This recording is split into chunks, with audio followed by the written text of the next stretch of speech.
ദൈവനാമത്തുള്ളതായ സ്നേഹ വന്ദനങ്ങളെ ഞാൻ അറിയിക്കുന്നു. ദൈവം നമ്മളെ പട്ടണത്തിൽ ആശങ്കകളുടെ മധ്യത്തിൽ, ഭയപ്പാടുകളുടെ മധ്യത്തിൽ പരിപാലിക്കുന്ന, ധൈര്യപ്പെടുത്തുന്ന ദൈവകൃപയ്ക്കായിട്ട് ഞാൻ ദൈവത്തിന് സ്തോത്രം ചെയ്യുന്നു. വളരെ ശ്രദ്ധയോടെ നമുക്ക് ദൈവ വചന ചിന്തയിലേക്ക് കടക്കുവാൻ ഇടയാകട്ടെ. നമുക്ക് ലേവ്യ പുസ്തകമാണല്ലോ നാം പഠിച്ചുകൊണ്ടിരുന്നത്. കഴിഞ്ഞ 2-3 ദിവസങ്ങൾ എന്തുകൊണ്ട് ലേവ്യ പുസ്തകം പഠിക്കണം എന്നുള്ളതിൻ്റെ ഇമ്പോർട്ടൻസ് നാം മനസ്സിലാക്കുവാനായിട്ടിടയായി. എന്തുകൊണ്ടാണ് ഇത്രയും പ്രധാനപ്പെട്ടതായ പുസ്തകം നമുക്ക് പഠിക്കുവാൻ കഴിയാത്തത്, അല്ലെങ്കിൽ മനസ്സിലാക്കുവാൻ കഴിയാത്തത് എന്നുള്ളതായ കാര്യവും കഴിഞ്ഞ ദിവസങ്ങൾ നാം ചിന്തിക്കുകയുണ്ടായി. തിരുവചനത്തിന്റെ ഏറ്റവും പ്രധാനപ്പെട്ടതായ ഒരു പുസ്തകമായി ലേവ്യ പുസ്തകം നിൽക്കുകയാണ്. ലേവ്യ പുസ്തകത്തിലാണ് ബേസിക് ഡോക്ട്രിൻസ് എല്ലാം നമുക്ക് കാണുവാൻ കഴിയുന്നത്. ആ ബേസിക് ഡോക്ട്രിൻസ് പുതിയ നിയമത്തിൽ നമുക്ക് ശരിയായിട്ട് അത് ഫോളോ ചെയ്യണമെങ്കിൽ പഴയ നിയമത്തിൽ കൊടുത്തിരിക്കുന്നതായ ആ പ്രമാണങ്ങളുടെ അന്തസത്ത എന്താണെന്ന്, അല്ലെങ്കിൽ അതിൻ്റെ മിസ്റ്ററി എന്താണെന്നുള്ള കാര്യം നാം മനസ്സിലാക്കിയെങ്കിലേ പറ്റുകയുള്ളൂ. നമുക്കറിയാം, ഉൽപ്പത്തി മുതൽ പഴയ നിയമത്തിൽ മലാഖി വരെയുള്ളതായ 39 പുസ്തകങ്ങളിലും വരുവാനിരിക്കുന്നതായ ക്രിസ്തുവിനെയാണ്, അല്ലെങ്കിൽ ലോകരക്ഷിതാവിനെയാണ് ചൂണ്ടിക്കാണിക്കുന്നത്. ഇസ്രായേലിനെ സംബന്ധിച്ച് അവരെ രക്ഷിപ്പാൻ കടന്നു വരുന്ന മെശിഹായെ കുറിച്ചുള്ളതായ വിവരമാണ് അവരുടെ തനാക്കിൽ മുഴുവൻ നമുക്ക് കാണുവാൻ കഴിയും. തനാക്ക് എന്ന് പറയുമ്പോൾ 39 പുസ്തകങ്ങൾ അടങ്ങിയതായ പഴയ നിയമ പുസ്തകങ്ങളാണ് അവരുടെ ഭാഷയിൽ തനാക്ക് എന്ന് പറയുന്നത്. ആ 39 പുസ്തകങ്ങളിലും ക്രിസ്തുവാണ് വരുവാനിരിക്കുന്ന ലോകരക്ഷിതാവ്, അല്ലെങ്കിൽ വരുവാനിരിക്കുന്നതായ മെശിഹ രാജാവാണ് അവരുടെ അതിനകത്തെ സെൻട്രൽ സബ്ജക്റ്റ് എന്ന് പറയുന്നത്. അപ്പൊ ലേവ്യ പുസ്തകത്തിലും നമുക്കത് കാണുവാനായിട്ട് കഴിയും. ലേവ്യ പുസ്തകത്തിൽ ഞാൻ കഴിഞ്ഞ ആഴ്ചയിൽ ഓർപ്പിക്കുവാനിടയായി ബേസിക് ഡോക്ട്രിൻസ് എന്തൊക്കെയാണെന്നുള്ള കാര്യം ലേവ്യ പുസ്തകത്തിൽ പറഞ്ഞിരിക്കുന്നതായ കാര്യങ്ങൾ സൂചിപ്പിക്കുവാനിടയായി. അത് ഞാൻ പറഞ്ഞു, അടുത്ത ദിവസം ലേവ്യ പുസ്തകത്തിന്റെ പ്രധാനപ്പെട്ടതായ വിഷയങ്ങളിൽ കൂടെ നമുക്ക് പെട്ടെന്നൊന്ന് യാത്ര ചെയ്യാം എന്നാണ് ഞാൻ പറഞ്ഞിരുന്നത്. ലേവ്യ പുസ്തകം തുറക്കുമ്പോൾ 27 അധ്യായങ്ങളുള്ളതായ ഈ ലേവ്യ പുസ്തകത്തിൽ ആദ്യം തുറക്കുമ്പോൾ നമുക്ക് കാണുന്നത് യാഗങ്ങളെ കുറിച്ചാണ്. പഴയ നിയമത്തിന്റെ പുസ്തകങ്ങൾക്കെല്ലാം ഒരു പ്രത്യേകതയുണ്ട്. അതിൻ്റെ എഴുത്തുകൾക്ക് ഒരു പ്രത്യേകതയുണ്ട്. ആ എഴുത്തിന്റെ പ്രത്യേകത എന്താന്ന് ചോദിച്ചാൽ, ഏറ്റവും പ്രധാനപ്പെട്ടതായ വിഷയങ്ങളാണ് ആദ്യം എഴുതി പോകുന്നത്. ഒരു ഹിസ്റ്ററി രൂപത്തിൽ എഴുതുമ്പോൾ ആ പ്രാധാന്യം, അല്ലെങ്കിൽ ആ വിഷയങ്ങളുടെ പ്രാധാന്യം അനുസരിച്ചുള്ളതായ ആ എഴുത്തൊരു പക്ഷേ ആ മെത്തേഡ് കീപ്പ് ചെയ്യുവാൻ കഴിയുന്നില്ല എന്നിരിക്കും. അല്ലെങ്കിൽ ആശയങ്ങൾക്ക് വിഷയങ്ങൾക്ക് പ്രാധാന്യം കൊടുക്കുന്ന രീതിയിലുള്ളതായ എഴുത്തുകൾക്കാണ് തിമാറ്റിക് ഫ്രണ്ട് എന്ന് പറയുന്നത്. തിമാറ്റിക് ഫ്രണ്ട്, അതായത് തീമിനനുസരിച്ച് ഏറ്റവും ഇമ്പോർട്ടൻ്റ് ആയ തീം ആദ്യം എഴുതുന്നതായ രീതി. പഴയ നിയമത്തിന്റെ ചരിത്ര പുസ്തകങ്ങൾ കൃത്യമായി ഒരു ഓർഡറിലുള്ളതായ ചരിത്ര പുസ്തകങ്ങളെ നമ്മളൊന്ന് മാറ്റിവെച്ചാൽ ബാക്കിയുള്ളതായ ഉപദേശ പുസ്തകങ്ങളിലൊക്കെ നമുക്ക് കാണുവാൻ കഴിയുന്നത് ആ തിമാറ്റിക് ഫ്രണ്ടാണ്, അല്ലെങ്കിൽ വിഷയങ്ങളെ, പ്രധാനപ്പെട്ടതായ വിഷയങ്ങൾ ആദ്യം എഴുതുന്നതായ ഒരു ക്രമീകരണമാണ്. ഇനിയും ഹിസ്റ്ററി എടുത്താൽ തന്നെ ഒരു അധ്യായത്തിലേക്ക് വരുമ്പോൾ ചില അധ്യായങ്ങളിൽ പ്രധാനപ്പെട്ടതായ വിഷയങ്ങൾക്ക് മുൻതൂക്കം കൊടുക്കുന്നത് കൊണ്ട് വായിക്കുമ്പോൾ ചിലപ്പോൾ നമുക്ക് തോന്നുവാനിടയാകും സംഭവങ്ങളുടെ ചരിത്ര പശ്ചാത്തലം, അല്ലെങ്കിൽ സംഭവങ്ങളുടെ ക്രോണോളജിക്കൽ ഓർഡർ തെറ്റിയിരിക്കുന്നതായിട്ട് നമുക്ക് തോന്നും. അങ്ങനെ ക്രോണോളജിക്കൽ ഓർഡർ തെറ്റായി നമുക്ക് തോന്നുകയാണെങ്കിൽ മനസ്സിലാക്കിക്കോണം. ആ അധ്യായത്തിലെ എഴുത്ത് എന്ന് പറയുന്നത് ആദ്യം കാണിച്ചിരിക്കുന്നത് പ്രാധാന്യമുള്ളതായ വിഷയമായതുകൊണ്ടാണ് അങ്ങനെ എഴുതപ്പെട്ടിരിക്കുന്നത് എന്ന് മനസ്സിലാക്കിക്കോ. അപ്പോ വിലേവ്യ പുസ്തകം തുറക്കുമ്പോ നമുക്ക് ആദ്യത്തെ ഭാഗം കാണുന്നത് യാഗങ്ങളെ കുറിച്ചാണ്. ആദ്യത്തെ 5 അധ്യായങ്ങൾ ഇസ്രായേൽ മക്കൾക്ക് കൊടുക്കുന്നതായ യാഗങ്ങളെ കുറിച്ചുള്ളതായ പ്രമാണമാണ് നമുക്ക് ആദ്യ ഭാഗങ്ങളിൽ കാണുവാൻ കഴിയുന്നത്. പ്രധാനമായും 5 യാഗങ്ങളാണ് യഹോവയായ ദൈവം ഇസ്രായേൽ മക്കൾക്ക് പ്രമാണമായി കൊടുക്കുന്നത്. ആ 5 യാഗങ്ങൾ ഏതൊക്കെയാണ് എന്ന് ഞാൻ പെട്ടെന്നൊന്ന് പറഞ്ഞു പോകാം. ഒന്നാമത്തത് ഹോമയാഗം, രണ്ടാമത്തത് ഭോജനയാഗം, മൂന്നാമത്തത് സമാധാനയാഗം. ഹോമയാഗം എന്ന് പറയുമ്പോൾ ബേൺഡ് ഓഫറിംഗ്, ഭോജനയാഗം എന്ന് പറയുമ്പോൾ മീൽ ഓഫറിംഗ്, മൂന്നാമത്തത് സമാധാനയാഗം പീസ് ഓഫറിംഗ്, നാലാമത്തത് പാപയാഗം സിൻ ഓഫറിംഗ്, അഞ്ചാമത്തത് അകൃത്യയാഗം അല്ലെങ്കിൽ ട്രസ്പാസ് ഓഫറിംഗ്. ഇങ്ങനെ 5 യാഗങ്ങളാണ് നമുക്ക് കാണുവാനായിട്ട് കഴിയുന്നത്. ആദ്യത്തെ അധ്യായത്തിൽ ഹോമയാഗത്തെ കുറിച്ച് അഥവാ ബേൺഡ് ഓഫറിംഗിലാണ് ചാപ്റ്റർ 1 നാം കാണുന്നത്. ചാപ്റ്റർ 2 എന്ന് പറയുന്നത് ഭോജനയാഗം അല്ലെങ്കിൽ മീൽ ഓഫറിംഗ്. മൂന്നാമത്തത് മൂന്നാമത്തെ അധ്യായം എന്ന് പറയുന്നത് സമാധാനയാഗമാണ്, അത് പീസ് ഓഫറിംഗ്. നാലാമത്തെ അധ്യായത്തിന്റെ വിശദീകരണം പാപയാഗമാണ്, അത് സിൻ ഓഫറിംഗ് ആണ്. അതുപോലെ അഞ്ചാമത്തെ ചാപ്റ്റർ 5 എന്ന് പറയുന്നത് അകൃത്യ യാഗത്തെ കുറിച്ചുള്ളതായ വിവരണമാണ്, അല്ലെങ്കിൽ ട്രസ്പാസ് ഓഫറിംഗ്. യാഗം എന്ന അല്ലെങ്കിൽ സാക്രിഫൈസ് എന്ന് യാഗം എന്ന് മലയാളത്തിൽ വായിക്കുമ്പോൾ നമുക്ക് ഇംഗ്ലീഷിൽ അത് കാണുന്നത് ഓഫറിംഗ് എന്നുള്ളതായ രീതിയിലാണ്. അത് തന്നെയാണ് എബ്രായ ഭാഷയുടെയും വാക്കിന്റെ അർത്ഥമായി വരുന്നത്. ഏതൊരു ഇസ്രയേലിനും യഹോവയായ ദൈവത്തിന്റെ സന്നിധിയിലേക്ക് കടന്നു വരുമ്പോൾ അവന്റെ കയ്യിൽ അവന് കൊടുക്കുവാൻ അർഹതപ്പെട്ടതായ നിലയിൽ ദൈവസന്നിധിയിൽ കൊടുക്കേണ്ടതിന് അവൻ കൊണ്ടുവരുന്നതായ വഴിപാട് അല്ലെങ്കിൽ അവൻ കൊണ്ടുവരുന്നതായ ഓഫറിംഗ് ഉണ്ടായിരിക്കും. ആ ഓഫറിംഗിന്റെ പ്രത്യേകതകൾ നമുക്ക് തുടർന്നുള്ളതായ അധ്യായങ്ങളിൽ തുടർന്നുള്ളതായ ക്ലാസ്സുകളിൽ നമുക്ക് പഠിക്കുവാനായിട്ട് കഴിയും. ഇത് ഒരു പ്രത്യേകമായ കാര്യത്തെ വളരെ പുതിയ നിയമവിശ്വാസികളായ നമ്മൾക്ക് വളരെ പ്രാധാന്യത്തോടെ ഓർപ്പിക്കുന്നതായ കാര്യമാണ്. ഈ ഓഫറിംഗ് കൂടാതെ ആരും ദൈവസന്നിധിയിലേക്ക് വരുവാനായിട്ട് കഴിയത്തില്ല.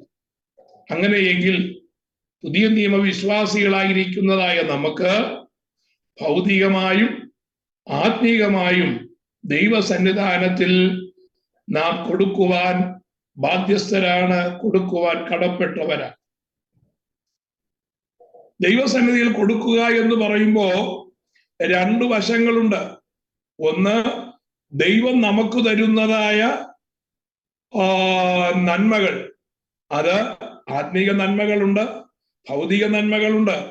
ആ ദൈവത്തിൽ നിന്ന് പ്രാപിക്കുന്ന ദൈവം തരുന്നതായ നന്മകളുടെ ഒരംശം ദൈവത്തിന് നാം ഓഫറിംഗ് ആയി കൊടുക്കുകയാണ്. ദൈവത്തിന് ഇതിന്റെ ആവശ്യമുണ്ടോ എന്ന് ചോദിച്ചാൽ ആകാശത്തിന്റെയും ഭൂമിയുടെയും സൃഷ്ടിതാവായ ദൈവം, തിരുവചനത്തിൽ വായിക്കുന്നത് വയലിലെ സസ്യങ്ങളും കാട്ടിലെ മൃഗങ്ങളും കടലിലെ മത്സ്യങ്ങളും ദൈവമേ അങ്ങേക്കുള്ളതാണ്, ദൈവത്തിനുള്ളതാണ് സകലതും.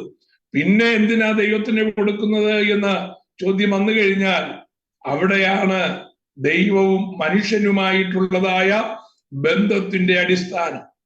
അപ്പോ ദൈവസന്നിധിയിലേക്ക് കടന്നു വരുമ്പോ ദൈവം നമുക്ക് തന്നിരിക്കുന്നതായ നന്മയ്ക്കനുസൃതമായി നാം ദൈവത്തിന് കൊടുക്കേണ്ടവരാണ്. ദാവീദ് പറയുന്നൊരു കാര്യമുണ്ട്. ദാവീദ് താൻ രാജാവായിരുന്നപ്പോ താൻ അറിഞ്ഞുകൊണ്ട് ചെയ്തതായ ഒരു തെറ്റുണ്ട്. എന്താ ചോദിച്ചു കഴിഞ്ഞാൽ, ജനത്തെ എണ്ണുവാനായിട്ടിടയായി. ജനത്തെ എണ്ണിക്കഴിഞ്ഞപ്പോ ന്യായപ്രമാണ പ്രകാരം ദാവീദിനോട് യോവാബ് ആ പാപത്തെ കുറിച്ച് പ്രത്യേകമായി പറയുവാനിടയായി.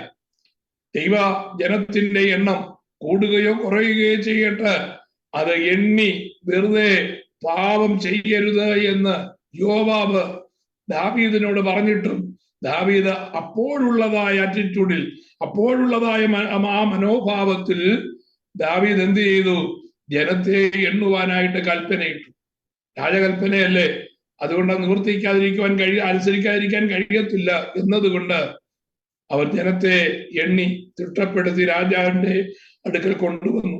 രാജാവിന്റെ അടുക്കൽ കൊണ്ടുവന്നപ്പോ ദൈവം ദാവീദിനോട് കോപിക്കുവാനിടയായി.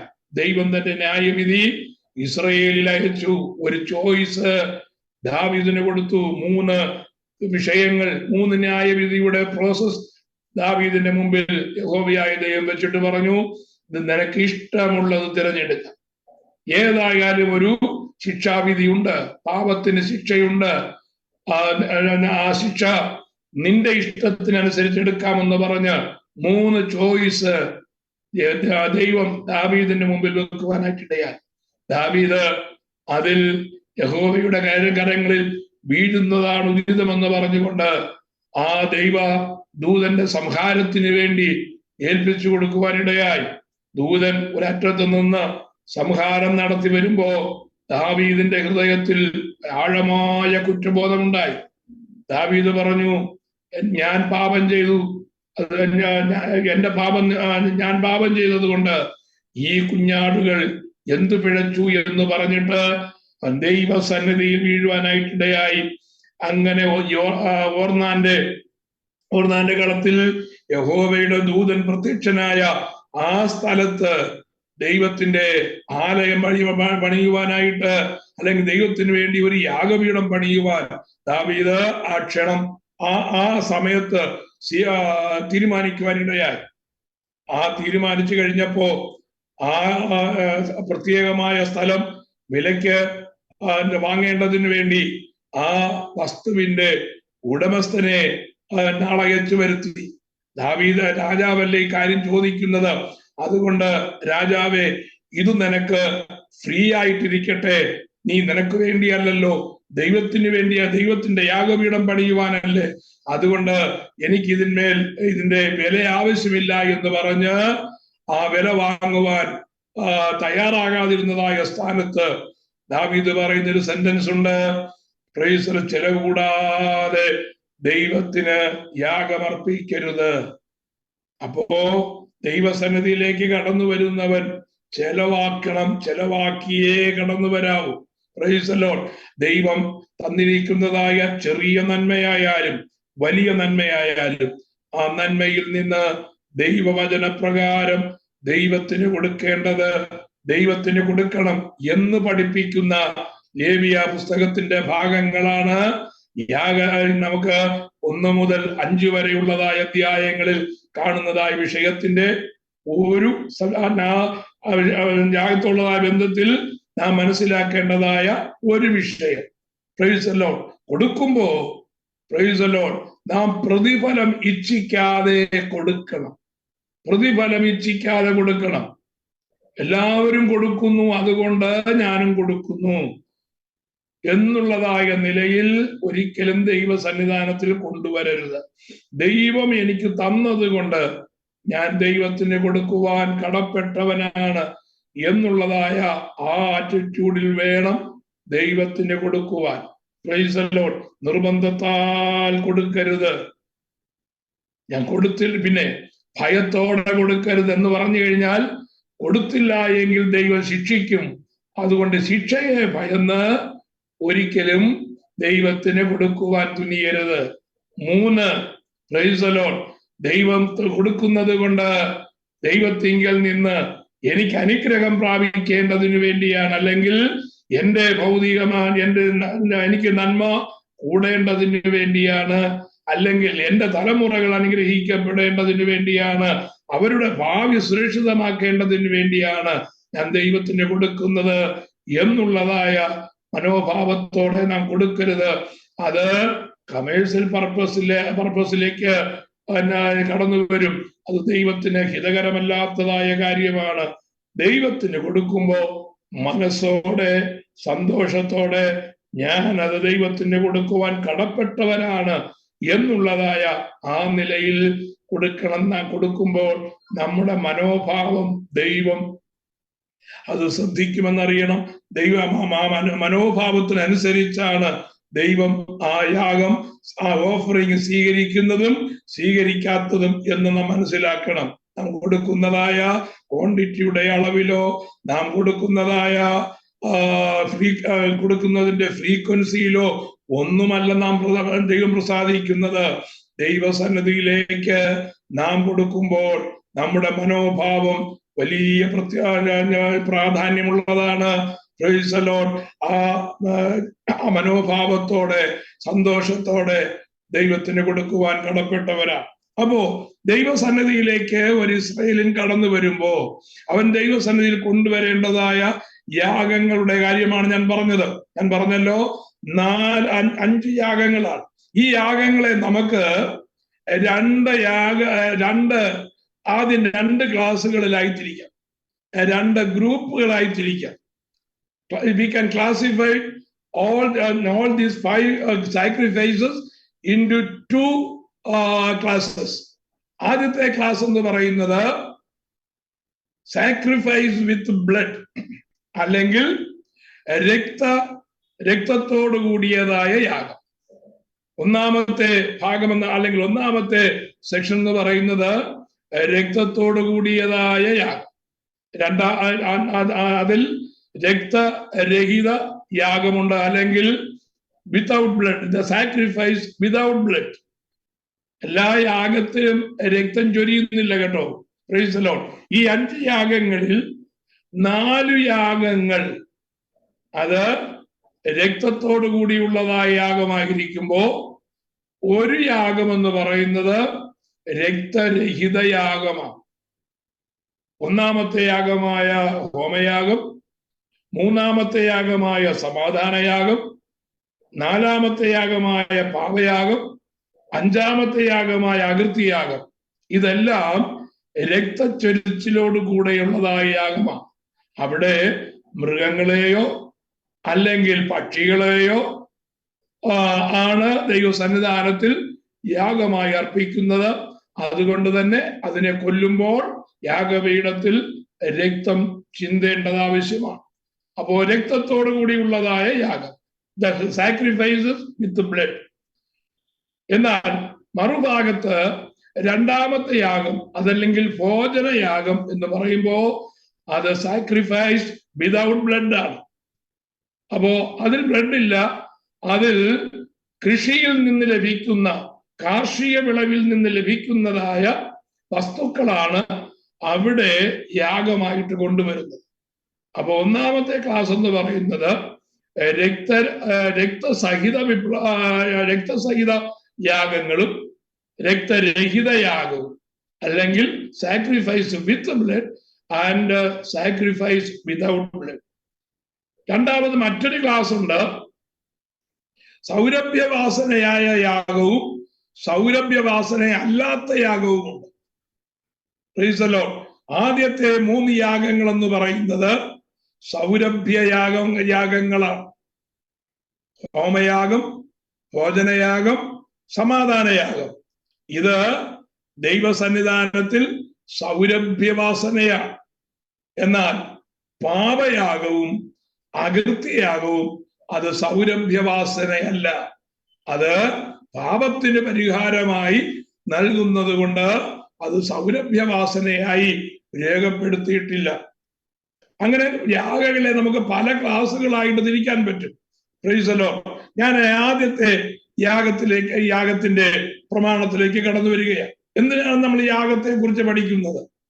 ഈ 5 യാഗങ്ങളും കർത്താവായ യേശുക്രിസ്തുവിന്റെ യാഗത്തോടുകൂടെ അത് പൂർത്തീകരിക്കപ്പെട്ടു അല്ലെങ്കിൽ നിവർത്തീകരിക്കപ്പെട്ടു എന്ന് പറഞ്ഞാൽ ഈ 5 യാഗങ്ങളും all these 5 sacrifices fulfilled in the crucifixion of our Lord Jesus Christ.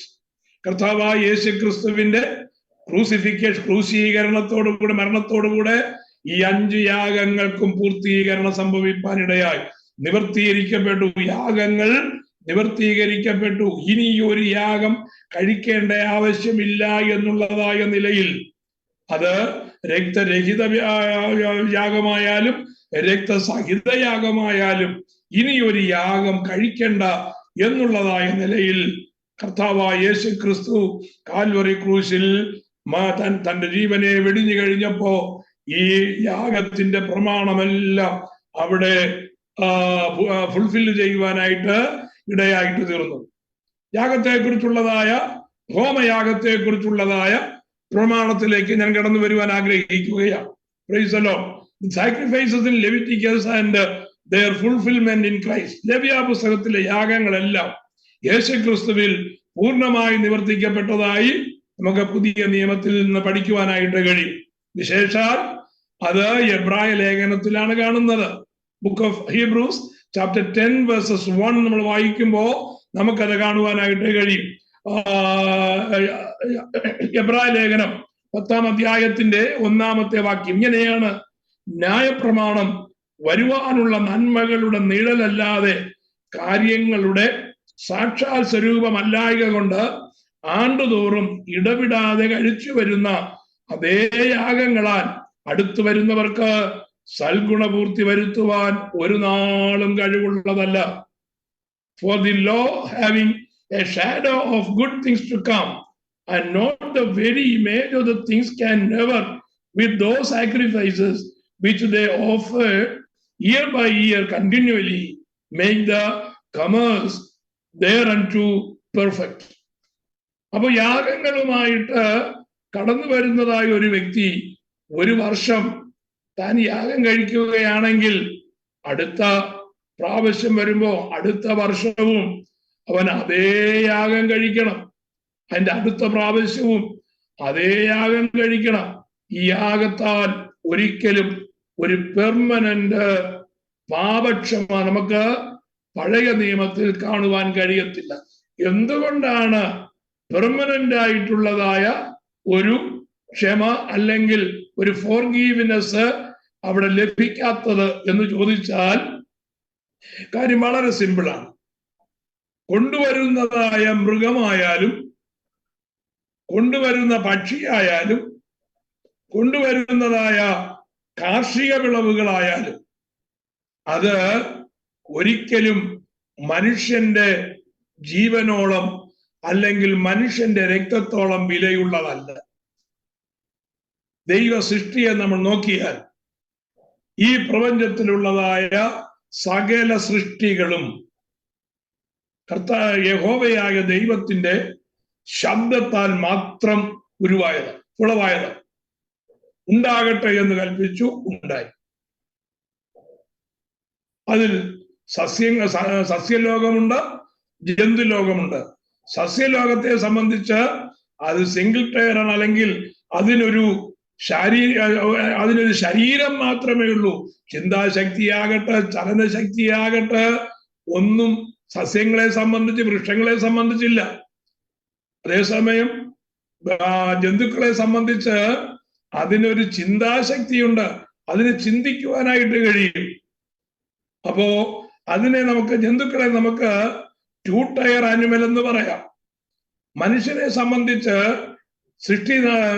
സൃഷ്ടിയുടെ ആ ചക്രം നമ്മൾ നോക്കിയാൽ ഉണ്ടാകട്ടെ എന്ന് പറഞ്ഞുണ്ടായതല്ല മനുഷ്യൻ. ദൈവം തന്റെ സ്വരൂപത്തിലും സാദൃശ്യത്തിലും നിലത്തിലെ പൊടി കൊണ്ട് രൂപമുണ്ടാക്കിയിട്ട് ജീവൻ ഉണ്ടാകട്ടെ എന്ന് കൽപ്പിക്കുന്നതിന് പകരം, വാക്കാൽ ജീവൻ നൽകേണ്ടതിന് പകരം ദൈവം എന്ത് ചെയ്തു? മനുഷ്യന്റെ മൂക്കിൽ ജീവശ്വാസം ഊതുക എന്ന് പറയുമ്പോ ദൈവം തന്റെ ആത്മാവിനെ അവന്റെ ഉള്ളിലാക്കി എന്നാണ് തിരുവചനം രേഖപ്പെടുത്തിയിരിക്കുന്നത്. ദൈവം മനുഷ്യനെ സൃഷ്ടിച്ച് തന്റെ ആത്മാവിനെ അവന്റെ ഉള്ളിലാക്കി. അപ്പോ ആത്മാവെന്ന് പറയുന്ന ഒരു ഘടകം മനുഷ്യനിലുണ്ട്. അതുകൊണ്ട് തന്നെ മനുഷ്യൻ 3 ടയർ ആനിമലാണ്. അപ്പോ ഈ മനുഷ്യനെ സംബന്ധിച്ച് ഈ 3 ടയർ ആനിമൽ ആയിരിക്കുമ്പോ ഏറ്റവും സൃഷ്ടിയിൽ ഏറ്റവും ഉന്നത സ്ഥാനം വഹിക്കുന്ന ഏറ്റവും വിലയുള്ളതായ സൃഷ്ടി ഏത് എന്ന് ചോദിച്ചാൽ അത് മനുഷ്യനാണ്. കാരണം സസ്യങ്ങൾ ദ്രവത്വത്തിന് അടിമയാണ്, അല്ലെങ്കിൽ അത് ദ്രവിച്ചു പോകും. ജന്തുക്കളും അത് പെറിഷബിളാണ്. പക്ഷേ മനുഷ്യൻ പെറിഷബിൾ അല്ല, അവന്റെ ബോഡി പെറിഷബിൾ ആണ്. പക്ഷേ അവനിൽ വെച്ചിരിക്കുന്നതായ ആത്മാവ് നോൺ പെറിഷബിൾ, അൺപെറിഷബിൾ ആണ്. അതൊരിക്കലും നശിച്ചു പോകാത്തതാണ്. അതുകൊണ്ട് തന്നെ മനുഷ്യൻ മറ്റുള്ളതായ ജന്തുക്കളെ അപേക്ഷിച്ച്, മറ്റുള്ള ജീവജാലങ്ങളെ അപേക്ഷിച്ച് ഓൺ ഹയർ ലെവലിലാണ്. ഈ ഹയർ ലെവലിൽ ഉള്ളതായ മനുഷ്യൻ പാപം ചെയ്തപ്പോ പാപത്തിന് പരിഹാരമായി, അല്ലെങ്കിൽ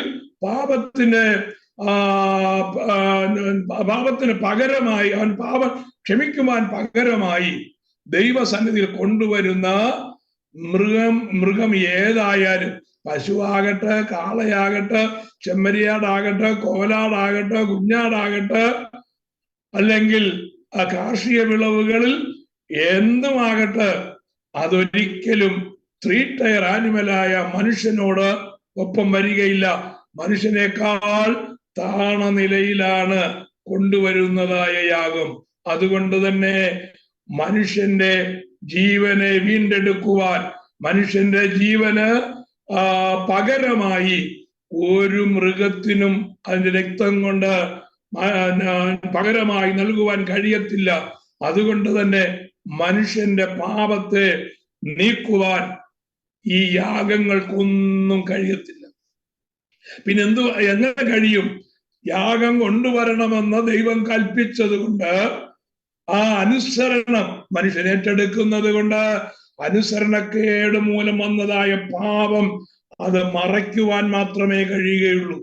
പഴയ നിയമത്തിന്റെ യാഗത്തിന്റെ ന്യൂനത എന്ന് പറയുന്നത്, അവൻ ആണ്ടിൽ എത്ര യാഗം കൊണ്ടുവന്നാലും, ആണ്ടിൽ 360 യാഗം അവൻ കൊണ്ടുവന്നാൽ, യഹൂദന്മാരുടെ വർഷത്തിൽ 360 ദിവസമേ ഉള്ളൂ. അപ്പോ വർഷം മുഴുവനും ഓരോ ദിവസവും ഓരോ യാഗം കൊണ്ടുവന്നാലും ആ യാഗങ്ങൾക്കൊന്നും അവന്റെ പാപം ക്ഷമിക്കപ്പെടുവാൻ കഴിയത്തില്ല. Forgiveness of sin is not possible through the Old Testament sacrifices. പിന്നെന്താ കഴിയത്തുള്ളൂ? പാപം കാണാതെ വണ്ണം മറയ്ക്കുവാൻ മാത്രമേ കഴിയുകയുള്ളൂ. അതുകൊണ്ട് അവൻ എന്ത് ചെയ്യുന്നു? ഒരു പ്രാവശ്യം മറയ്ക്കപ്പെട്ടു കഴിഞ്ഞാൽ വീണ്ടും അവൻ പാപം ചെയ്യുന്നത് കൊണ്ട് ആ പാപത്തിന് വീണ്ടും മറയ്ക്കേണ്ടതിന് വേണ്ടി എന്ത് സംഭവിക്കുന്നു? വീണ്ടും അവൻ യാഗം കഴിക്കേണ്ടതായി വരുന്നു. അപ്പോ അതുകൊണ്ടാണ് നമ്മൾ വായിച്ചത്, ന്യായപ്രമാണം വരുവാനുള്ള നന്മകളുടെ നിഴലല്ലാതെ കാര്യങ്ങളുടെ സാക്ഷാൽ സ്വരൂപമല്ലായക കൊണ്ട് ആണ്ടുതോറും ഇടവിടാതെ കഴിച്ചു വരുന്ന അതേ യാഗങ്ങളാൽ അടുത്തു വരുന്നവർക്ക് സൽഗുണപൂർത്തി വരുത്തുവാൻ ഒരു നാളും കഴിയുകയില്ല. അപ്പൊ പൂർണ്ണമല്ല ഏത്? പഴയ നിയമ യാഗങ്ങൾ, the old testament sacrifices are not perfect. ആ ഒരു പെർഫെക്ഷനിലേക്ക് വന്നില്ല. കർത്താവായ യേശു ക്രിസ്തു ഒരിക്കലായി യാഗമായി തീർന്നിട്ട് താൻ തന്നെ തന്റെ രക്തവുമായി സ്വർഗീയ കൂടാരത്തിലേക്ക് കടന്നു പോകുകയാ. എന്താ കർത്താവായ യേശു ക്രിസ്തുവിന്റെ രക്തത്തിന്റെ പ്രത്യേകത? അത് എബ്രായ ലേഖന കർത്താവ് പറയുന്നു, ഹാബേലിന്റെ രക്തത്തെക്കാൾ ഗുണകരമായി സംസാരിക്കുന്ന പുണ്യാഹ രക്തം. പാപം ചെയ്യാത്ത, പാപമറിയാത്ത നമ്മുടെ കർത്താവ് പാപികളായ നമ്മൾക്ക് വേണ്ടി, അധമരായ നമ്മൾക്ക് വേണ്ടി സുപ്പീരിയറായ കർത്താവ്, അതിന്റെ സുപ്പീരിയർ ലെവലിലായിരുന്നതായ കർത്താവ് തന്റെ വിലയേറിയ രക്തം കൊണ്ട് മനുഷ്യരക്തത്തിന് പകരമായി ദൈവസന്നിധാനത്തിൽ പരിഹാരം കൊടുത്തു. അതുകൊണ്ട് കർത്താവായ യേശു ക്രിസ്തുവിന്റെ രക്തത്താൽ നമുക്ക് എന്നേക്കുമായ വീണ്ടെടുപ്പ് സാധിപ്പാനായിട്ട് ഇടയായിട്ട് തീർന്നു. അപ്പൊ അതാണ് പഴയ നിയമ യാഗവും കർത്താവായ യേശു ക്രിസ്തുവിന്റെ യാഗവും തമ്മിലുള്ളതായ വ്യത്യാസത്തിന്റെ ഒന്നാമത്തെ കാര്യം. ഇനി നമുക്ക് ഹോമയാഗത്തിന്റെ പ്രത്യേകതകളെ കുറിച്ച് നമ്മൾ ചിന്തിക്കുമ്പോ ഹോമയാഗം കാളയാണെങ്കിൽ, അപ്പം യഹോവയായ ദൈവത്തിന്റെ സന്നിധാനത്തിൽ എന്തിനെ കൊണ്ടുവരാം? കാളയെ കൊണ്ടുവരാം. അവൻ വഴിപാടായി കന്നുകാലികളിൽ ഒന്നിനെ ഹോമയാഗം കഴിക്കുന്നെങ്കിൽ, ഇവിടെ ഹോമയാഗം കന്നുകാലികളിൽ ഒന്നാണെങ്കിൽ 3 ഘട്ടങ്ങൾ അല്ലെങ്കിൽ 3 തരത്തിലുള്ളതായ ഹോമയാഗത്തിന്റെ പ്രത്യേകത നമുക്ക് കാണുവാനായിട്ട് കഴിയും. അതിന്റെ 1 മുതൽ 3 മുതൽ 9 വരെയുള്ളതായ വാക്യങ്ങളിൽ ഹോമയാഗം കാളയാണെങ്കിൽ എന്ത് ചെയ്യണം എന്ന് യഹോവയായ ദൈവം കൽപ്പിക്കുകയാണ്. അപ്പൊ കാളയെ കൊണ്ടുവരാം, കോലാടോ ചെമ്മരിയാടിനെയോ കൊണ്ടുവരാം, കുറുപ്രാവിനെയോ കൊണ്ടുവരാം. പക്ഷെ ഒരു കാര്യമുണ്ട്, കാളയെ കൊണ്ടുവരുവാൻ കപ്പാസിറ്റി ഉള്ളവൻ കുറുപ്രാവിനെ കൊണ്ടുവരരുത്. അത് ദൈവത്തിന് അപമാനിക്കുന്നതിന് തുല്യമാണ്, ദൈവത്തെ കള്ളനാക്കുന്നതിന് തുല്യമാണ്. ആടിനെ കൊടുക്കുവാൻ അർഹതയുള്ളവൻ ഒരിക്കലും കാളയെ കൊടുക്കുവാൻ നിർബന്ധിതനല്ല. ആടിനെ കൊടുക്കാനാണോ കപ്പാസിറ്റി ഉള്ളത്? ആടിനെ കൊടുത്താൽ മതി. അല്ല, കുറുപ്രാവിനെയാണോ കൊടുക്കുവാൻ നിനക്ക് കപ്പാസിറ്റി ഉള്ളു? അത്രേ കപ്പാസിറ്റി ഉള്ളൂ, അത് കൊടുത്താൽ മതി. ഒരുപക്ഷെ യാഗം കഴിക്കുവാനായി കൊണ്ടുവരുന്നതായ ആ മനുഷ്യന്റെ കപ്പാസിറ്റി എന്താണെന്ന് മഹാപുരോഹിതനോടോ യാഗത്തിന്റെ മൃഗത്തെ അറുക്കുന്നതായ പുരോഹിതന്മാർ ചോദിക്കുകയോ പുരോഹിതന്മാർക്ക് അതറിയണമെന്നോ ഇല്ല. പക്ഷേ ആ യാഗമായി ദൈവം സ്വീകരിക്കണമെന്നുണ്ടെങ്കിൽ പ്രൈസ് ദി ലോർഡ്, ദൈവം അവനെ വിലയിരുത്തുമ്പോ അവൻ ന്യായമായിട്ടുള്ളത് ദൈവസന്നിധിയിൽ കൊണ്ടുവരുന്നതാണ് അവന്റെ വിശ്വസ്തത. ആത്മാവിന്റെ ഫലം നമ്മൾ ചിന്തിക്കുമ്പോൾ ഒരു പ്രധാനപ്പെട്ടതായ വിഷയമുണ്ട്. വേദപുസ്തകത്തിന്റെ ആദ്യോടന്തം ആ ഒരു പ്രത്യേക ക്വാളിറ്റി നമുക്ക് കാണുവാൻ കഴിയും. അതാണ് ഫെയ്ത്ത്ഫുൾനെസ് അല്ലെങ്കിൽ വിശ്വസ്തത എന്ന് പറയുന്നത്. Price the Lord.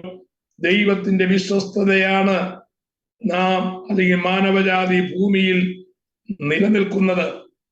ദൈവം നമ്മോട് കാണിക്കുന്നതായ വിശ്വസ്തത വലുതാണ്. അതിന് പ്രത്യുപകാരമായി നാം ദൈവം മുമ്പാകെ വിശ്വസ്തരായിരിക്കണം. അതാണ് ദൈവം ആഗ്രഹിക്കുന്നത്. അപ്പോ ഒരിക്കലും നാം ഓവർ ബേർഡൻ എടുക്കേണ്ടതായ കാര്യമില്ല. അത് നമുക്ക് ഈ യാഗത്തിന്റെ ക്ലാസിഫിക്കേഷനിൽ കാണുവാനായിട്ട് കഴിയും. ഓവർ ബേർഡൻ വേണ്ട. ഒരാള് കൊണ്ടുവരുന്നത് കാളയാണ്, അയൽത്തുകാരൻ കൊണ്ടുവരുന്നത് കാളയാണ്. അവൻ രാവിലെ അവൻ തൊഴുത്തിൽ നിന്ന് മേധസ്സുള്ളതായ ഒരു കാളയെ അഴിച്ചുകൊണ്ട് കൊണ്ടുപോകുക. അപ്പോ ഞാൻ തൊട്ടടുത്ത് താമസിക്കുകയാണെന്നിരിക്കട്ടെ, എന്റെ തൊഴുത്തിൽ കാളയില്ല, എന്റെ തൊഴുത്തിൽ ആടുമില്ല, എന്റെ തൊഴുത്തിൽ എന്റെ കൈവശം ഒരു പ്രാവ് മാത്രമേ ഉള്ളൂ. Price the Lord. അവൻ കാളയെ കൊണ്ടുപോകുന്നു, ഞാൻ ആടിനെ കൊണ്ടുപോയാൽ ആൾക്കാരെന്ത് പറയും എന്ന് വിചാരിച്ച് ഞാൻ മൂന്നാമതൊരാളുടെ തൊഴുത്തിൽ ചെന്ന് അവിടെ നിന്ന് കാളയെയോ ആടിനെയോ അഴിക്കേണ്ട കാര്യമില്ല, മോഷ്ടിക്കേണ്ട കാര്യമില്ല, കടമായി ചോദിക്കേണ്ട കാര്യമില്ല. അത് അങ്ങനെ നിർബന്ധമായി കൊടുക്കേണ്ട കാര്യമല്ല. അതും ദൈവത്തിന് ഹിതകരമായ കാര്യമല്ല. നമ്മുടെ ജീവിതത്തിൽ ദൈവം തന്നതിന്റെ ആ കപ്പാസിറ്റിക്ക് അനുസരിച്ച് ദൈവസന്നിധാനത്തിൽ കൊടുക്കണമെന്നാണ് ഈ യാഗങ്ങൾ നമ്മെ പഠിപ്പിക്കുന്നത് എന്നുള്ളതായ ചിന്ത നമുക്ക് ഓർമ്മ വേണം.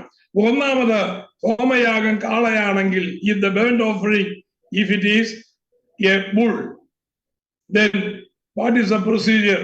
അത് വിവരിച്ച് ഞാൻ പറയുന്നില്ല, ജസ്റ്റ് ഒന്ന് വായിച്ചു പോകാം.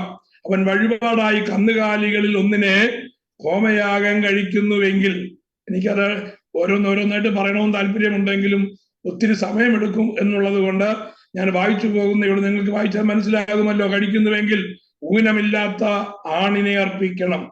യഹോവയുടെ പ്രസാദം ലഭിപ്പാൻ തക്കവണ്ണം അതിനെ സമാഗമന കൂടാരത്തിന്റെ വാതിൽക്കൽ വെച്ച് അർപ്പിക്കണം. അവൻ ഹോമയാഗത്തിന്റെ തലയിൽ കൈവെക്കണം. എന്നാൽ അവന് വേണ്ടി അത് പ്രായശ്ചിത്തം വരുത്തുവാൻ അവന്റെ പേർക്ക് സുഗ്രാഹ്യമാകും. അവൻ യഹോവയുടെ സന്നിധിയിൽ കാളക്കിടാവിനെ അറുക്കണം. അഹരോന്റെ പുത്രന്മാരായ പുരോഹിതന്മാർ അതിന്റെ രക്തം കൊണ്ടുവന്ന് സമാഗമന കൂടാരത്തിന്റെ വാതിൽക്കലുള്ള യാഗപീഠത്തിന്മേൽ ചുറ്റും തളിക്കണം. അപ്പോ ഒരു മൃഗത്തെ കൊണ്ടുവരുമ്പോ ആ മൃഗത്തെ സംബന്ധിച്ച് അത് ഊനമില്ലാത്തതായിരിക്കും. അത് കാളയാണെങ്കിലും കൊള്ളാം, കോലാടാണെങ്കിലും കൊള്ളാം, ചെമ്മരിയാടാണെങ്കിലും കൊള്ളാം, അത് ഊനമില്ലാത്തതായിരിക്കണം. Without blemish. ഏതെങ്കിലും എങ്ങനെങ്കിലും കൊടുക്കാമെന്നുള്ളതല്ല. തൊഴുത്തിലേക്ക് ചെന്ന് ഏറ്റവും നല്ലത് ഒന്ന് മാത്രമേ ദൈവനാമത്തിന് വേണ്ടി കൊടുക്കാവൂ. Praise the lord. ഹല്ലേലൂയ. നമ്മുടെ നാട്ടിൽ കർത്താവിന്റെ ദാസന്മാരൊക്കെ വീടുകളിൽ വരാറുണ്ട്, ഇല്ലേ? മിക്കവാറും വീടുകളിലേക്ക് വരുന്ന കർത്താവിന്റെ ദാസന്മാർ ഒരു പകുതിയിലധികം സാമ്പത്തികമായി നല്ല നിലവാരത്തിൽ നിൽക്കുന്നതായ കർത്താവിന്റെ ദാസന്മാരുടെ എണ്ണം ചുരുക്കമാണ്. ബാക്കി സഭാ ശുശ്രൂഷ ചെയ്യുന്നതല്ല, വെളിയിൽ നിന്ന് കടന്നു വരുന്നതായ കർത്താവിന്റെ ദാസന്മാർ നടന്ന് ക്ഷീണിച്ചു വരുമ്പോ അവർക്ക് എന്തെങ്കിലും കൊടുക്കുന്നെങ്കിൽ, ഞാൻ പറഞ്ഞത് ഭക്ഷണം കൊടുക്കുമ്പോ ശ്രദ്ധിക്കേണ്ട ഒരു കാര്യം, എന്തെങ്കിലും കൊടുക്കാമെന്ന് പറഞ്ഞൊരിക്കലും കൊടുക്കരുത്. കർത്താവിന്റെ ദാസനാണ് അല്ലെങ്കിൽ കർത്താവിന്റെ വേലക്കാരനാണെന്നുള്ളതായ മനോഭാവത്തോടെ നാം ഭക്ഷിക്കുവാനോ പാനം ചെയ്യുവാനോ ഒരു വ്യക്തിക്ക് കൊടുക്കുമ്പോ അത് മേത്തരമായുള്ളത് കൊടുക്കുവാൻ നാം ശ്രദ്ധിക്കണം. അല്ല എങ്കിൽ ദൈവത്തിന് അത് പ്രസാദകരമല്ല എന്നുള്ള കാര്യം നമ്മൾ ഓർക്കണം. ഇവിടെ യാഗവസ്തു ഊനമില്ലാത്തതായിരിക്കണമെന്ന് നിർബന്ധമാണ്. 2, അത് കൊണ്ടുവന്നു കഴിയുമ്പോ ആ ഊനമില്ല യഹോവയുടെ പ്രസാദം ലഭിപ്പാൻ തക്കവണ്ണം സമാഗമന കൂടാരത്തിന്റെ വാതിൽക്കൽ വെച്ചെറുക്കണം. വാതിൽക്കൽ എന്തുകൊണ്ട്? വാതിൽക്കൽ ഇരിക്കുകയാണ് യാഗപീഠം. ആ യാഗപീഠത്തിന്മേൽ അത് അർപ്പിക്കണം. ഹോമയാഗത്തിന്റെ തലയിൽ കൈവെക്കണം എന്ന് പറഞ്ഞാൽ എന്താ അതിന്റെ അർത്ഥം എന്ന് ചോദിച്ചു കഴിഞ്ഞാൽ, ആ കൊണ്ടുവരുന്നതായ ആ യാഗമൃഗത്തിന്റെ മേൽ കൈവെക്കുന്നതോടുകൂടെ തന്റെ പാപമെല്ലാം ഞാൻ ഇതിന്റെ മേൽ ചുമത്തുന്നു എന്ന് പറഞ്ഞുകൊണ്ട് തന്റെ പാപത്തിന് പരിഹാരമായി അതിനെ തീർക്കുകയാണ്. അതിന് സിംബോളിക്കാണ് കേട്ടോ. അത് അങ്ങനെ കൈവെക്കുന്നത് കൊണ്ട് ഇവന്റെ പാപമെല്ലാം അങ്ങോട്ട് ട്രാൻസ്ഫർ ചെയ്യുന്നു എന്നുള്ളതല്ല, അതൊരു സിംബോളിക്കാണ്. Price the Lord. അവൻ അതുവരെ ചെയ്തതായ പാപത്തിന്റെ പരിഹാരമായി കുറ്റമൊന്നും ചെയ്യാത്തതായ ആ മൃഗം അവന് വേണ്ടി പ്രായശ്ചിത്തമായി തീരുകയാണ്. ഇത് വരുവാനിരിക്കുന്നതായ മിശിഹായുടെ അല്ലെങ്കിൽ വരുവാനിരിക്കുന്നതായ ആ യാഗത്തിന്റെ പൂർത്തീകരണത്തെ കാണിക്കുകയാണ്. ഇനിയും അതിന്റെ നമുക്ക് വീണ്ടും അതിന്റെ 6-ാമത്തെ അതിന്റെ താഴോട്ട് വരുമ്പോ 10-ാമത്തെ വാക്യം മുതൽ, ഹോമയാഗം കോലാടോ ചെമ്മരിയാടോ ആണോ എങ്കിൽ അതിനെന്താണ് ചെയ്യേണ്ടത് എന്നാണ് നമുക്ക് അടുത്ത് പഠിക്കുവാനായിട്ട് കഴിയുന്നത്. ഹോമയാഗം കോലാടോ ചെമ്മരിയാടോ ആണെങ്കിൽ ഹോമയാഗത്തിനുള്ളവന്റെ വഴിപാട് ആട്ടിൻകൂട്ടത്തിലെ ഒരു ചെമ്മരിയാടോ കോലാടോ ആകുന്നതെങ്കിൽ ഊനമില്ലാത്ത ആണിനെ അർപ്പിക്കണം. അവനെ യഹോവയുടെ സന്നിധിയിൽ യാഗപീഠത്തിന്റെ വടക്ക് വശത്ത് വെച്ച് അതിനെ അറുക്കണം. അഹരോന്റെ പുത്രന്മാരായ പുരോഹിതന്മാർ അതിന്റെ രക്തം യാഗപീഠത്തിന് ചുറ്റും തെളിക്കണം. അവിടെ രക്തസഹിത യാഗമാണ് നമുക്ക് അവിടെ കാണുവാനായിട്ട് കഴിയുന്നത്. ഇനിയും ആളാണെങ്കിലും കാളയാണെങ്കിലും എന്താ ചെയ്യേണ്ടത്? അവൻ അതിനെ തലയോടും മേധസ്സോടും കൂടെ കണ്ണമായി മുറിക്കണം. പുരോഹിതൻ അവയെ യാഗപീഠത്തിൽ തീയുടെ മേലുള്ളതായ വിറകിന്മീതെ അടുക്കി വെക്കണം. ഉടലും കാലും അവൻ വെള്ളത്തിൽ കഴുകണം. പുരോഹിതൻ സകലതും കൊണ്ടുവന്ന് ഹോമയാഗമായി യഹോവയ്ക്ക് സൗരഭ്യവാസനയുള്ള ദഹനയാഗമായി യാഗപീഠത്തിന്റെ മേൽ ദഹിപ്പിക്കണം. ഹോമയാഗത്തിന്റെ പ്രത്യേകത സകലതും പൂർണ്ണമായും ദൈവത്തിന് സമർപ്പിക്കപ്പെടുന്ന അനുഭവമാണ്. ഇത് ക്രിസ്തുവിൽ എങ്ങനെ നിവർത്തീകരിച്ചിരിക്കുന്നു എന്ന് നമുക്ക് തുടർന്ന് ചിന്തിപ്പാനായിട്ട് കഴിയും.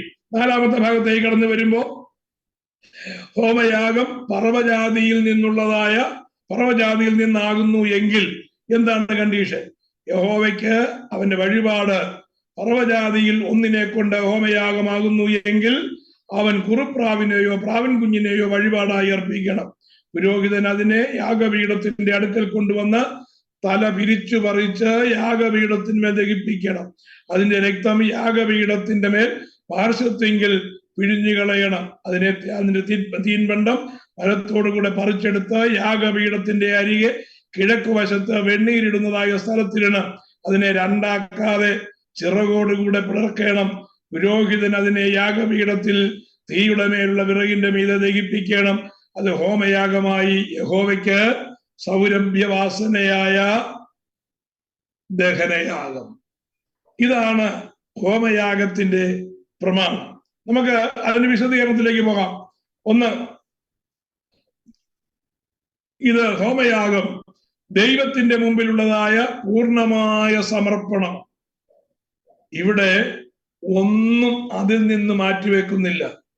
കംപ്ലീറ്റ് സബ്മിഷനാണ് ഈ ഹോമയാഗപീഠം അല്ലെങ്കിൽ ഹോമയാഗം കാണിക്കുന്നത്. നമ്മുടെ വാർത്തപ്പെട്ട കർത്താവായ യേശു ക്രിസ്തുവിനെ കാൽവരി ക്രൂശിലേക്ക് നോക്കിക്കേ. അവിടെ തന്നെ ഏൽപ്പിച്ചതായ ആ ദൗത്യം, താൻ ചെയ്യേണ്ടതായ കാര്യം പൂർണ്ണമായി ചെയ്യുക മാത്രമല്ല, താൻ പിടിക്കപ്പെടുന്നതിന് മുമ്പ് താൻ ഗെത്സമനത്തോട്ടത്തിൽ വെച്ച് പ്രാർത്ഥിച്ചതായ പ്രാർത്ഥന നമുക്കൊന്ന് ശ്രദ്ധിക്കാം. ആ പ്രാർത്ഥനയിൽ ശിഷ്യന്മാരെ വിട്ട് ഒരു കല്ലേറ് ദൂരത്തോളം മുന്നോട്ട് പോയിട്ട് യേശു മുട്ടുകുത്തി കവിണ്ണു വീണു പിതാവിന്റെ സന്നിധിയിൽ. എന്നിട്ട് പറഞ്ഞു, കർത്താവേ, പിതാവേ, കഴിയുമെങ്കിൽ ഈ പാനപാത്രമെങ്കിൽ നിന്ന് നീക്കണം, എങ്കിലും എന്റെ ഇഷ്ടമല്ല അങ്ങയുടെ ഇഷ്ടം എന്നിൽ നിവർത്തിക്കണം. പിതാവിന്റെ ഹിതത്തിന് വേണ്ടി പരിപൂർണമായും ഏൽപ്പിച്ചു കൊടുത്ത ആ കംപ്ലീറ്റ് സബ്മിഷനാണ് ആ ഗെത്സമനത്തോട്ടത്തിലെ പ്രാർത്ഥനയിൽ കൂടെ നമുക്ക് കാണുവാൻ കഴിയുന്നത്. പ്രാർത്ഥന മാത്രമാണോ? കുറച്ചു കഴിഞ്ഞപ്പോ ആ പ്രവൃത്തി അതുപോലെ വെളിപ്പെട്ടു വരികയാണ്. കാൽവരി ക്രൂശിൽ താൻ 3 ആണിമേൽ തൂങ്ങുമ്പോൾ 7 മൊഴികളാണ് കർത്താവ് പറഞ്ഞത് നമുക്കറിയാം. അതിൽ ഒടുവിൽ കർത്താവ് പറഞ്ഞതായ മൊഴി, പിതാവേ, എന്റെ ആത്മാവിനെ തൃക്കൈയിൽ ഭരമേൽപ്പിക്കുന്നു. അതിനു മുമ്പ് കർത്താവ് ഒരു കാര്യം കൂടെ പറഞ്ഞു, സകലതും നിവർത്തിയ, എല്ലാം ഫുൾഫിൽ ചെയ്തു. പഴയ നിയമത്തിൽ എന്തൊക്കെ ഫുൾഫിൽ ചെയ്യുവാനുണ്ടോ, ന്യായപ്രമാണത്തിൽ എന്തൊക്കെ മനുഷ്യന് വേണ്ടി ആ പെർഫെക്ഷനിലേക്ക് പൂർത്തീകരിക്കാനുണ്ടോ, പിതാവേ, ഞാനെല്ലാം പൂർത്തീകരിച്ചു, ഇനി ഒന്നും ബാക്കിയില്ല, സകലതും നിവർത്തിയായി എന്ന് പറഞ്ഞ് തന്റെ ആത്മാവിനെ പിതാവിന്റെ കരങ്ങളിൽ ഏൽപ്പിച്ചു കൊടുക്കുന്ന ആ പൂർണ്ണമായ സമർപ്പണം നമുക്ക് കാൽവരി ക്രൂശിൽ കാണുവാൻ കഴിയും. വാക്കാൽ മാത്രമല്ല, പ്രവൃത്തിയാലുമുള്ളതായ ആ സമർപ്പണം. ഹോമയാഗത്തിന്റെ അന്തസത്യ അതാണ്. യാഗപീഠത്തിലേക്ക് കൊണ്ടുവരുന്ന കാളയായാലും കോലാടായാലും ചെമ്മരിയാടായാലും പ്രാവായാലും പ്രാവിൻ കുഞ്ഞായാലും അത് യാഗപീഠത്തിൽ പരിപൂർണമായി സമർപ്പിക്കുകയാണ്. Price the Lord. ആ പരിപൂർണ സമർപ്പണം അത് യാഗപീഠത്തിൽ വിറകിന്റെ മുകളിൽ അതെരിയുമ്പോൾ അതിൽ നിന്നുയരുന്നതായ ഒരു വാസനയുണ്ട്. അത് ദൈവസന്നിധിയിൽ സൗരഭ്യവാസനയായി അത് സ്വീകരിപ്പാനിടയാകും. Price the Lord. ഒരുപക്ഷെ മാനുഷികമായി അത് എത്ര നമുക്ക് സൗരഭ്യം പരത്തും എന്നെനിക്കറിയത്തില്ല. പക്ഷേ കാരണം പച്ച മാംസം തീയിൽ വേകുമ്പോഴുള്ളതായ ആ സ്മെല്ലെന്ന് പറയുന്നത് അത്ര സുഖകരമാണെന്ന് തോന്നുന്നില്ല. പക്ഷേ അതിൻ്റെ പുറമേയുള്ളതായ അവസ്ഥയല്ല, പിന്നെയോ അനുസരണം, ആ യാഗം കൊണ്ടുവരുന്നതിന്റെ പിന്നിലുള്ളതായ മനോഭാവം, ആ യാഗം കൊണ്ടുവരുന്നതിന്റെ പിന്നിലുള്ളതായ ദൈവ കൽപ്പന അനുസരിക്കുവാനുള്ളതായ ആഗ്രഹം, ആ അനുസരണത്തിന്റെ പൂർണ്ണത, അത് ദൈവ സന്നിധാനത്തിൽ അക്സെപ്റ്റബിൾ സാക്രിഫൈസ് ആയി മാറുകയാണ്.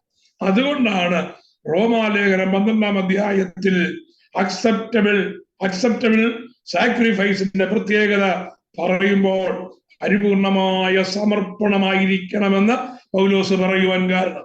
ഇനിയും ഹോമയാഗത്തിന്റെ എബ്രായ പദം എന്ന് പറയുന്നത് ഒലാഖ് എന്ന് പറയുന്നത് എബ്രായ പദമാണ്. ഒലാഖ് എന്ന് പറയുന്നത് എബ്രായ പദത്തിന്റെ അർത്ഥം ഉയരുക അല്ലെങ്കിൽ അസെൻഡ് എന്നാണ് എൻ്റെ അർത്ഥം. ഹോമയാഗം എന്ന് പറഞ്ഞാൽ ഒലാഖ് എന്ന് പറഞ്ഞാൽ മുകളിലേക്ക് ഉയരുക. അപ്പോ യാഗപീഠത്തിൽ സമർപ്പിക്കപ്പെടുന്നതായ ആ യാഗവസ്തുവിന്റെ സൗരഭ്യവാസന അത് മുകളിലേക്ക് ഉയരുകയാണ്. Price the Lord. കർത്താവായ യേശു ക്രിസ്തു കാൽവറി ക്രൂസിൽ അനുസരണം പ്രാപിച്ച് തികഞ്ഞവനായി മരണത്തോളം, ക്രൂശിലെ മരണത്തോളം തന്നെ ഏൽപ്പിച്ചു കഴിഞ്ഞപ്പോ നാം വായിക്കുന്നത്, പിതാവായ ദൈവവും അവനെ സകല നാമത്തിനും മേലായ നാമമായി ഉയർത്തി സകല മുഴങ്കാലും അവിടുത്തെ മുമ്പിൽ വണങ്ങേണ്ടതിന് വേണ്ടി. Price the Lord. അപ്പോ എത്രത്തോളം സമർപ്പണം നാം ചെയ്യുന്നുവോ അത്രത്തോളം ദൈവം നമ്മെ ഉയർത്തുവാനിടയാകും. അതുകൊണ്ടാണ് ദൈവത്തിന്റെ പേരിൽ നമ്മെ വീണ്ടും ഓർപ്പിക്കുന്നത്, പ്രൈസ് ദി ലോർഡ്, തന്നെത്താൻ താഴ്ത്തുന്നവൻ എല്ലാം ഉയർത്തപ്പെടും, മറിച്ച് തന്നെത്താൻ ഉയർത്തുന്നവനെല്ലാം താഴ്ത്തപ്പെടും. യാഗപീഠത്തിന്റെ പ്രത്യേകത എന്ന് പറയുന്നത് തന്നെത്താൻ താഴ്ത്തുന്നതായ അനുഭവമാണ്, ദൈവത്തോടുള്ളതായ പരിപൂർണമായ സമർപ്പണം. Price the Lord. അപ്പോ മുകളിലേക്ക് ഉയരുന്നതായ ഒരു അനുഭവം നമ്മുടെ യാഗത്തിൽ കൂടെ കൊണ്ടുവരണം. യാഗത്തിന്റെ ചട്ടങ്ങൾ 4 ചട്ടങ്ങൾ നേരത്തെ ചിന്തിച്ചതാണെങ്കിലും പെട്ടെന്നൊന്ന് പറഞ്ഞു പോകാം. യാഗത്തിന്റെ ചട്ടങ്ങൾ, ലോസ് ഓഫ് സാക്രിഫൈസ്. യാഗം കൊണ്ടുവരുന്നവൻ മൃഗത്തിന്റെ തലയിൽ കൈവെക്കണം. The worshipper laid his hand on the head of the animal. അപ്പോ രണ്ടാമത്തത്, മൃഗം അറുക്കപ്പെടണം. The animal should slay. മൂന്നാമത്, രക്തം യാഗപീഠത്തിന്റെ മേൽ തളിക്കണം. 4, മൃഗം മുഴുവനായി ദഹിപ്പിക്കപ്പെടണം. ഈ 4 പ്രമാണമാണ് ഹോമയാഗത്തിന്റെ പ്രമാണമായി നമുക്ക് കാണുവാൻ കഴിയുന്നത്. എഫേസ്യ ലേഖനം 5-ാം അധ്യായത്തിന്റെ 2-ാമത്തെ വാക്യം വായിക്കുമ്പോ എങ്ങനെയാണത് ക്രിസ്തുവിൽ നിവർത്തിച്ചിരിക്കുന്നത് എന്ന് പൗലോസ് നമുക്ക് ഒരു ഹിന്റും കൂടി തരികയാണ്. ക്രിസ്തുവും നിങ്ങളെ സ്നേഹിച്ച് നമുക്ക് വേണ്ടി തന്നെത്താൻ ദൈവത്തിന് സൗരഭ്യവാസനയായ വഴിപാടും യാഗവുമായി അർപ്പിച്ചതുപോലെ സ്നേഹത്തിൽ നടപ്പി. കർത്താവിൽ അതെങ്ങനെയാണ് നിവർത്തിച്ചത് എന്ന് നമ്മൾ പഠിച്ചു. കർത്താവ് എങ്ങനെയാണ് അത് ഫുൾഫിൽ ചെയ്തത്? പൂർണ്ണമായും പിതാവിന്റെ മുമ്പിൽ സമർപ്പിച്ചത് കൊണ്ട്. നാം എങ്ങനെയാണ് നമ്മുടെ ജീവിതത്തിൽ അത് പ്രകടിപ്പിക്കേണ്ടത്? പൗലോസ് പറയുന്നു, ക്രിസ്തു നമുക്ക് വേണ്ടി തന്നെ ദൈവത്തിന് സൗരഭ്യവാസനയായി വഴിപാടും യാഗവുമായി അർപ്പിച്ചതുപോലെ ആ യാഗം നമ്മിൽ അത് ഗുണമായി വരണമെങ്കിൽ, നമ്മിൽ അത് അനുഗ്രഹമായി വരണമെങ്കിൽ സ്നേഹത്തിൽ നടപ്പി. ഈ സ്നേഹത്തിൽ നടപ്പീൻ എന്ന് പറയുന്നത് ഒരു വിലയേറിയ കൽപ്പനയായതുകൊണ്ടും കർത്താവിന്റെ ആ യാഗത്തോട് നാം താതാത്മ്യം പ്രാപിക്കുന്നത് കൊണ്ടും അതുമായിട്ട് ചേർന്നു പോകുന്നത് കൊണ്ടും സ്നേഹത്തിൽ നടക്കാൻ ഒരു സാഹചര്യവും നമ്മുടെ മുമ്പിൽ ഒരുങ്ങിയെന്ന് വരത്തില്ല. അതാണ് ലോകത്തിന്റെ പ്രിൻസിപ്പിൾ. നാം പ്രതീക്ഷിക്കുന്നതായ സ്നേഹം ഒരുപക്ഷെ നമുക്ക് കൊടുക്കുവാൻ കഴിഞ്ഞില്ല എന്ന് വരാം. നാം പ്രതീക്ഷിക്കുന്ന സ്നേഹം മറ്റുള്ളവരിൽ നിന്ന് കിട്ടിയില്ല എന്നും വരാം. എന്നാൽ ആ സ്നേഹം നമ്മിൽ നിന്ന് കുറയുന്നതായി ഇടത്ത് നമ്മൾ മനസ്സിലാക്കേണ്ട ഒരു കാര്യമുണ്ട്. ദൈവവുമായിട്ടുള്ളതായ ബന്ധം ക്രമേണ ഡിറ്റാച്ച് ആവുകയാണ്. സ്നേഹത്താൽ മാത്രമേ ഒന്നിക്കുവാൻ കഴിയത്തുള്ളൂ. സ്നേഹത്താൽ മാത്രമേ ദൈവത്തിന്റെ മുമ്പിൽ നാം അക്സെപ്റ്റബിൾ ആയി തീരത്തുള്ളൂ. സ്നേഹം കുറഞ്ഞാൽ അവിടെ വൈരം കടന്നു വരും. സ്നേഹം കുറഞ്ഞാൽ അവിടെ പക കടന്നു വരും. സ്നേഹം കുറഞ്ഞാൽ അവിടെ പിറുപിറുപ്പ് കടന്നു വരും. സ്നേഹം കുറഞ്ഞാൽ അവിടെ അക്സെപ്റ്റൻസ് കുറഞ്ഞു വരും. Price the Lord. പല സഭകളിലും വചനം പ്രസംഗിക്കുമ്പോ അല്ലെങ്കിൽ ശുശ്രൂഷിക്കുന്നതായ കർത്താവിന്റെ ദാസന്മാർക്ക് നേരിടുന്ന ഏറ്റവും വലിയൊരു പ്രയാസം ഇതാണ്: വചനം അക്സെപ്റ്റ് ചെയ്യുവാൻ കാണിക്കുന്ന ആ ബുദ്ധിമുട്ട്. വചനം അക്സെപ്റ്റ് ചെയ്യുവാനുള്ളതായ തടസ്സം വരുമ്പോ മനസ്സിലാക്കണം, സ്നേഹത്തിന് വ്യത്യാസം വന്നു, സ്നേഹം കുറഞ്ഞു. Praise the lord. സ്നേഹം ഒരിക്കലും കുറയാതിരിപ്പാൻ ശ്രദ്ധിക്കണമെന്നുള്ളതാണ് ഈ യാഗം നമ്മെ ഓർപ്പിക്കുന്നത്. Christ offered himself as a fragrant offering and sacrifice to God. ക്രിസ്തു പിതാവിന്റെ മുമ്പിൽ അത് സൗരഭ്യവാസനയായി തീർന്നു. അതുപോലെ നാമും കർത്താവിന്റെ മുമ്പിൽ സൗരഭ്യവാസനയായ യാഗമായി പരിപൂർണമായ സമർപ്പണമായി തീരണമെന്നാണ് ഹോമയാഗം നമ്മെ പഠിപ്പിക്കുന്നത്. അപ്പൊ സമർപ്പണം എന്ന് പറയുമ്പോ ഏത് രീതിയിൽ സമർപ്പിക്കണമെന്ന് അർത്ഥം മനസ്സിലാക്കണമെങ്കിൽ ആ യാഗപീഠത്തിന്റെ അടുക്കലേക്ക് ചെന്ന് ഹോമയാഗം എന്താണെന്നുള്ള കാര്യം മനസ്സിലാക്കുമ്പോ ഇതാണ് സമർപ്പണം എന്ന് നാം പഠിക്കുവാനിടയാകും. അല്ലാതെ പുതിയ നിയമം മാത്രം തുറന്നു വെച്ച് സമർപ്പിക്കെന്ന് പറഞ്ഞാൽ അതിന്റെ അർത്ഥം എങ്ങനെ മനസ്സിലാക്കും? അർത്ഥം മനസ്സിലാക്കുവാൻ, പ്രവൃത്തിയിൽ കൂടെ അർത്ഥം മനസ്സിലാക്കുവാൻ ന്യായപ്രമാണത്തിന്റെ ഉള്ളറകളിലേക്ക് കടന്നു ചെല്ലേണ്ടത് കൊണ്ടാണ് പുതിയ നിയമം പഠിക്കണമെങ്കിൽ ന്യായപ്രമാണം തുറന്നു തരണമെന്ന് പറഞ്ഞതിന്റെ അർത്ഥം. തൽക്കാലം ക്ലാസ് ഇവിടെ നിർത്തുകയാണ്. ഈ 5 യാഗങ്ങളും ഒറ്റയടിക്ക് തീർക്കണമെന്നുള്ള ചിന്തയിൽ ഇരിക്കുകയായിരുന്നു, പക്ഷേ അതിന് സാധിച്ചില്ല. കർത്താവ് നമ്മെ സഹായിക്കട്ടെ. അടുത്ത ക്ലാസ് നമുക്ക് അല്പം സ്പീഡപ്പായി പോകാം. ഇത് യാഗത്തിന്റെ ആരംഭ ക്ലാസ് ആയതുകൊണ്ട് അല്പം ഡീറ്റെയിൽ ആയിട്ട് എടുത്തുനിന്ന് മാത്രമേ ഉള്ളൂ. തുടർന്ന് നമുക്ക് ദൈവം നമ്മെ സഹായിക്കുമാറാകട്ടെ. Price the Lord. ഇപ്പോ